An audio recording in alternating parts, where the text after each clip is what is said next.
The workstream I was allowed to lead, I find very important. Brands and journalism, as you've already said so eloquently, have a highly symbiotic, important relationship.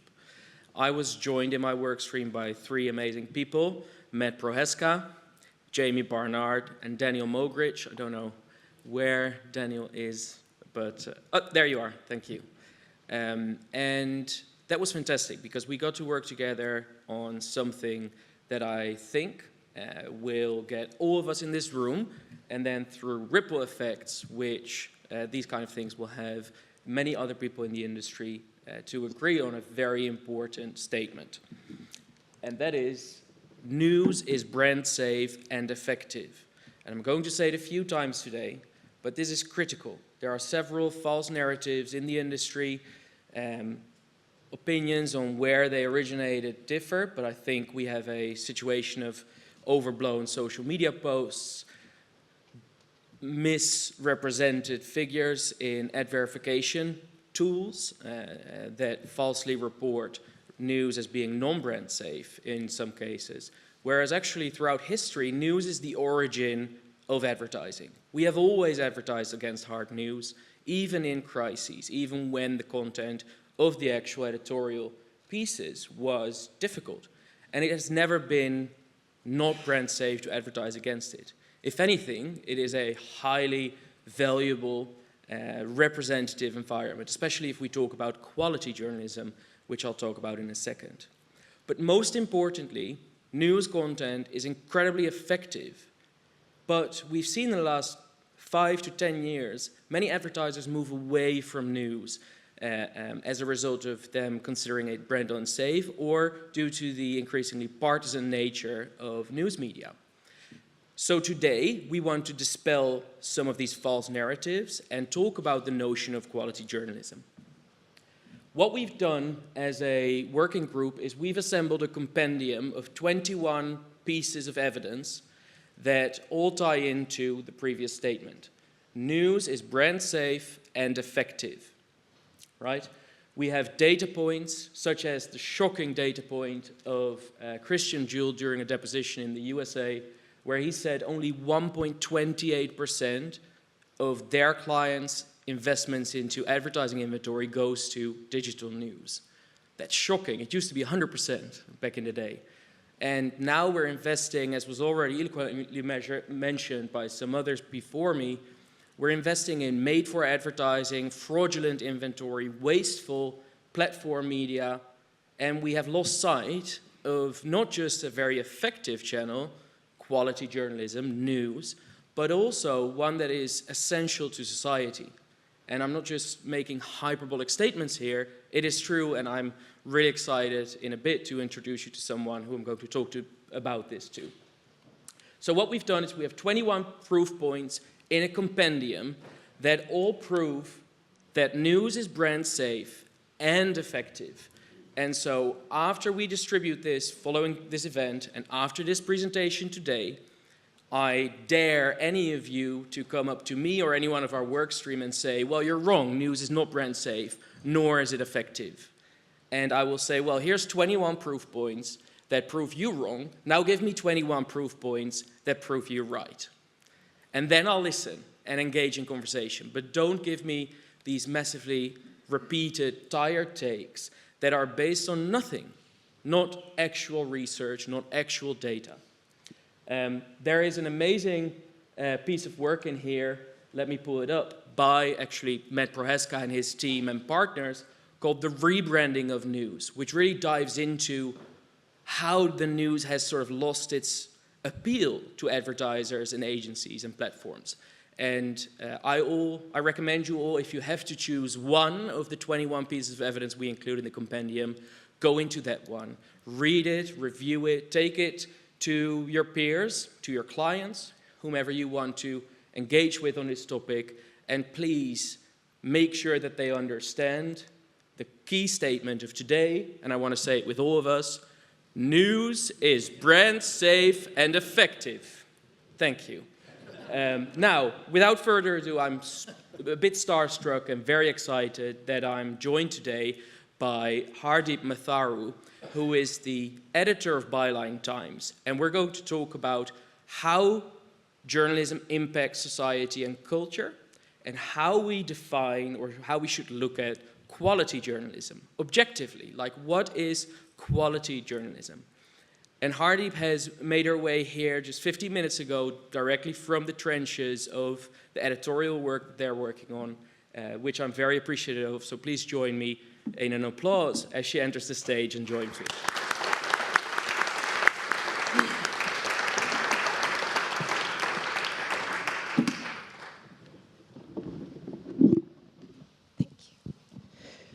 Hardeep. Hello. Let's see if this, does it work? Yeah. Yes. Thank you so much for joining me and the 179 others in the room today as we talk about a topic that we found out we both really care about. Mm-hmm. Before we dive into things, could you please give us a bit of background on you and your very rich career to date? Yes, so I am a law graduate who, like so many law graduates, didn't end up becoming a lawyer. I trained as a journalist about 12, 13 years ago now, and started my career as a local newspaper reporter, which I really wanted to do to learn the craft of what it is to have a patch and go out and speak to people and get to know community and the issues that are important. So I started off as a cub reporter on a local title and became an acting editor of a weekly local newspaper. And then I left that because local news, unfortunately, is really being decimated in this country for various reasons, which is the whole topic in itself, which is important for us to be having more conversations around. After that, I briefly worked in the national media for The Independent, when it was still a print edition, but that was shutting down and it was all moving online. And that was really eye-opening as to the difference between print and the digital world and the forces operating on which stories you therefore prioritize based on that.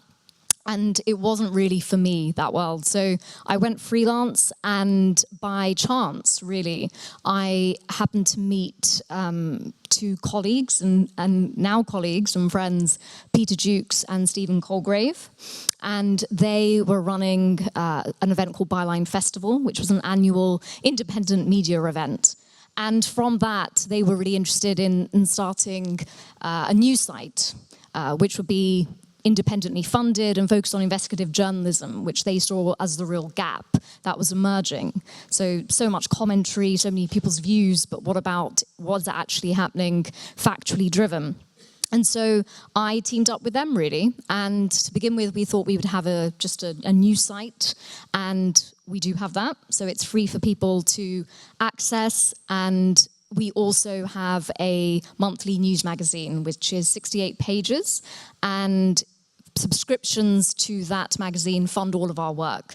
It's also now available in retail, so it's available in most good shops. And yes, and so we focus on, as I said, investigative reports, but also very much thought-provoking analysis. We do some foreign reporting, but our whole aim is to cover broadly what the papers don't say. And what we mean by that is we're sort of outside of the system, not anti-establishment, but outside of the system of the established press. So we don't cover everything that's happening. We look at perhaps underreported issues or areas where we think it is worth adding some more investigative reporting. We also try to be quite free-thinking in the analysis that we have. So we have contributors who are on the sort of old One Nation conservatives all the way to people on the left of the Labour Party, for example, are our sort of columnists. And then we have a few in-house journalists and many freelance investigators, reporters, and writers. So that's been going about 5 years, and we have 40,000 subscribers now, and modest 15,000 circulation in print, in retail. And yeah, it's been a real privilege to work on it, because obviously you start a project and you have no idea how it's going to land. But there seems to be an appetite for investigative news, but also, I think, the transparency that's baked into the model, where the readers fund your work, and what they're paying for is that independence, and they're paying for an independence of thought. And building that relationship with the readership, I think, as I call it, on the level, has been I think that's really been the key to why what we do has been somewhat of a success. That's incredible. I think it's so rare for news media startups, which 5 years ago then Byline Times would have been, to actually succeed and grow to this level. You're the editor at Byline Times, and I think most of us have seen documentaries or films in which we see, reporters going around, and it's all very exciting.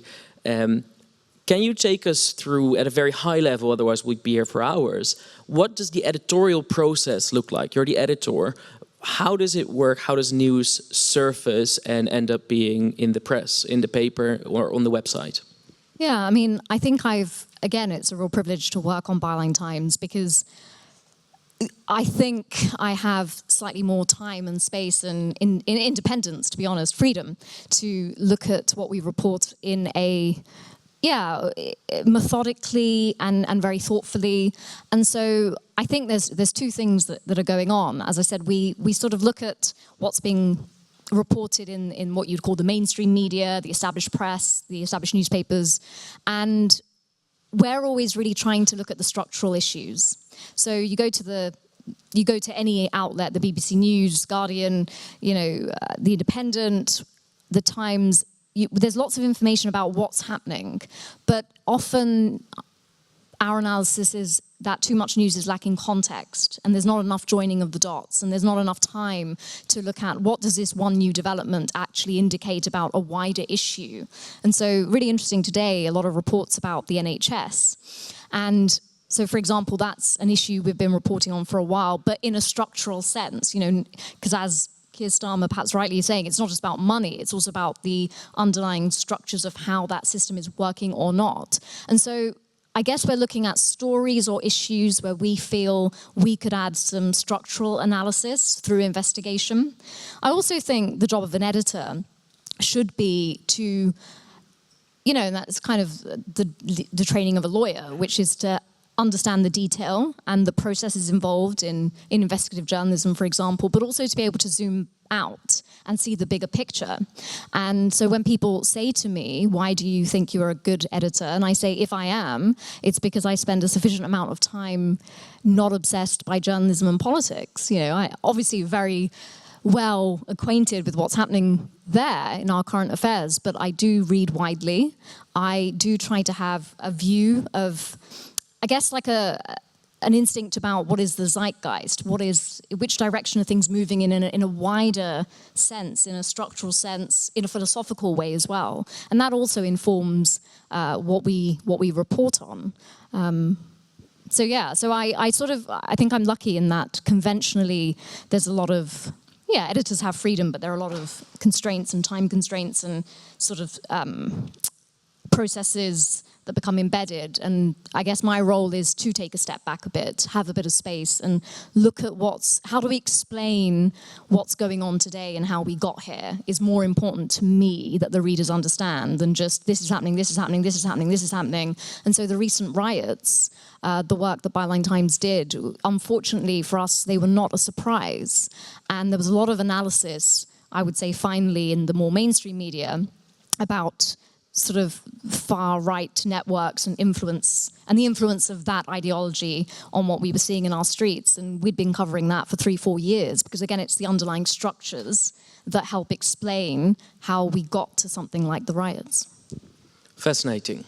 And then in our discussions before today, what I really liked is the news is not just a vehicle to bring facts, or in some case, not facts, from point A to a much wider group of listeners or viewers or readers, but it also influences and shapes cultures. And I think that's an often overlooked quality of news, and how it really has a deeper connection with its readership and constituents than many people might think.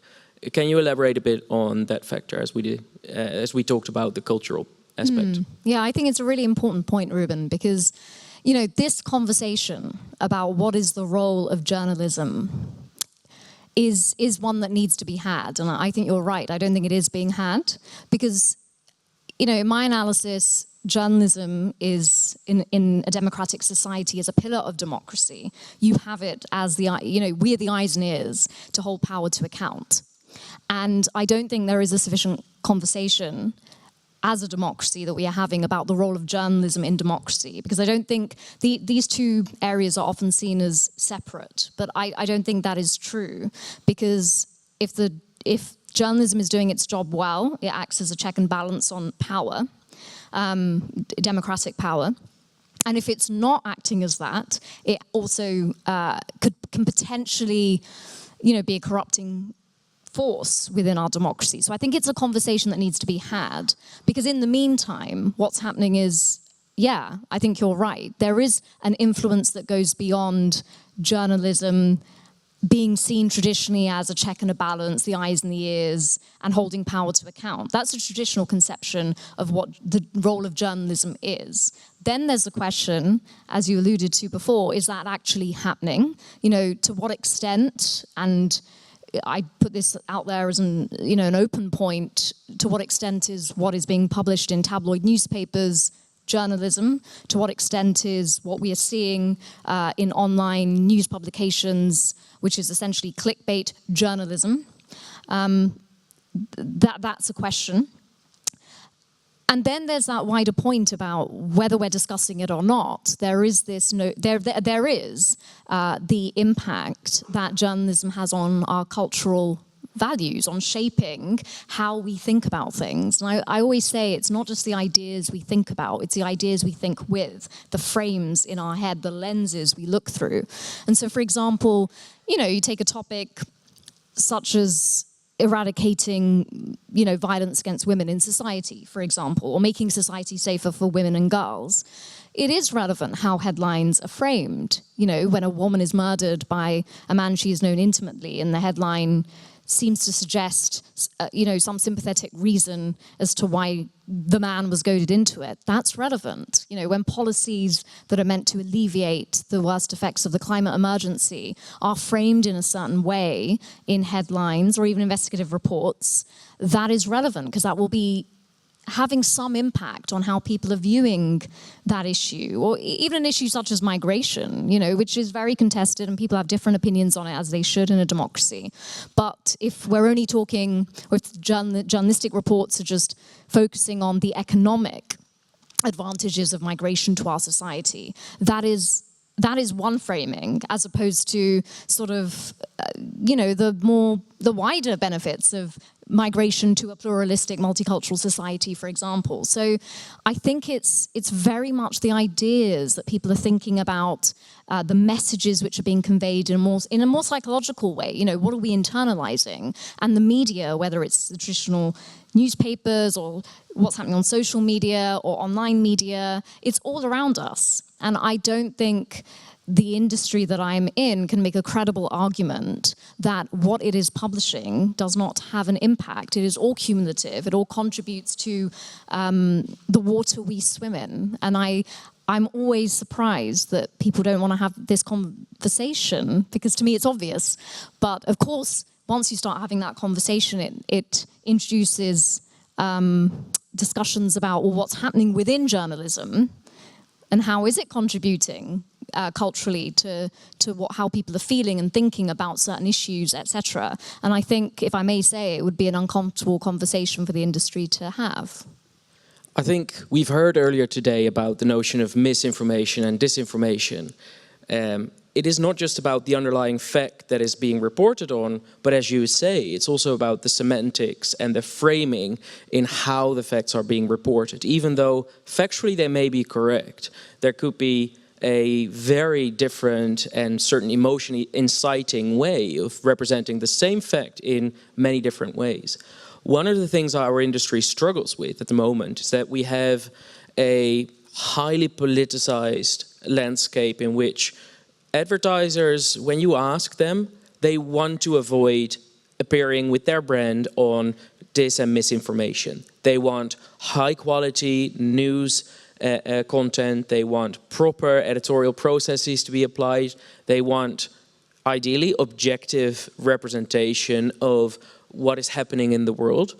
And initiatives recently like GARM, the Global Alliance for Responsible Media, or GDI, the Globalist Information Index, have been attacked by the GOP in the USA and now by Elon Musk as representative and owner of X, formerly Twitter, because their view is that if brands try to move away or avoid appearing next to what is proven to be disinformation or factually incorrect reporting, that then is a politicized, incentivized action to try and stifle, in this case, right-wing voices. And this is a real big issue because brands don't want to be partisan or seen as being partisan. That's a very dangerous game to play when you're at risk of losing half of your customers in many cases. But how can brands identify what is good journalism or quality editorial process so that they can advertise in the right places and objectively stand behind the reasons for why they select the news media that they advertise on? I think, again, it's a really important consideration because the term journalism and the media is applied to so many different things now. And I think it is important to clarify, as I was alluding to earlier, what is journalism? You know, and so I think one of the big things that we all need to get our heads around, particularly in journalism as well as advertising and other industries, is how, for example, news journalism and social media are technically two separate things, but increasingly they're not seen like that. They're all seen as part of the same thing because a lot of publications, journalistic publications, use social media in order to get their stories out there and messaging, and it's all become the same thing, you know. And obviously we've seen a lot in the Trump era of fake news, you know, anything that politically somebody doesn't agree with is now labeled fake news. And so we have everything from fake news to clickbait to sort of traditional tabloids, celebrity-focused outlets.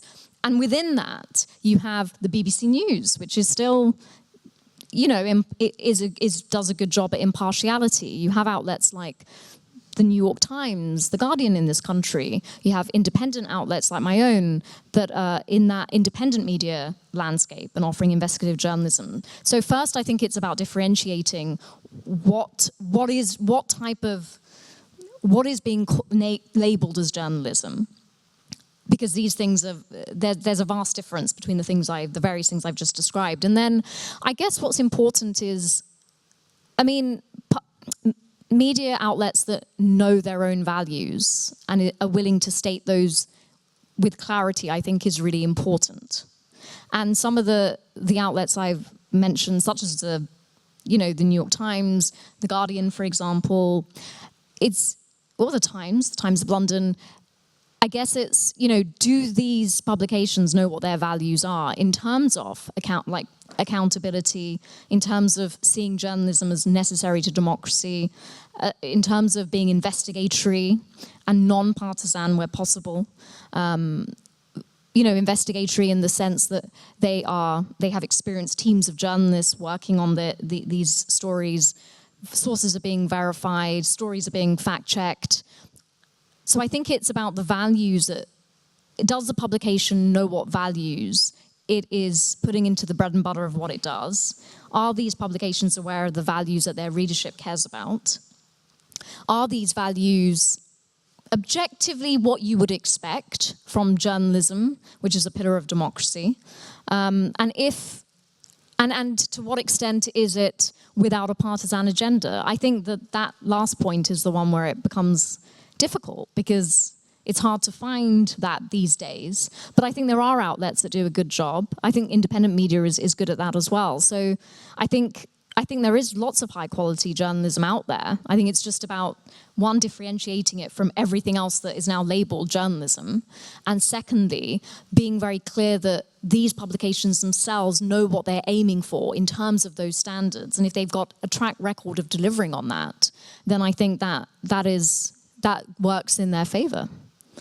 So our view, and this is why I think the initiative of Advertising Who Cares is so interesting, it's not just this event, but it is a working group that will continue to exist, and we invite others in the room also to contribute and outside of this room.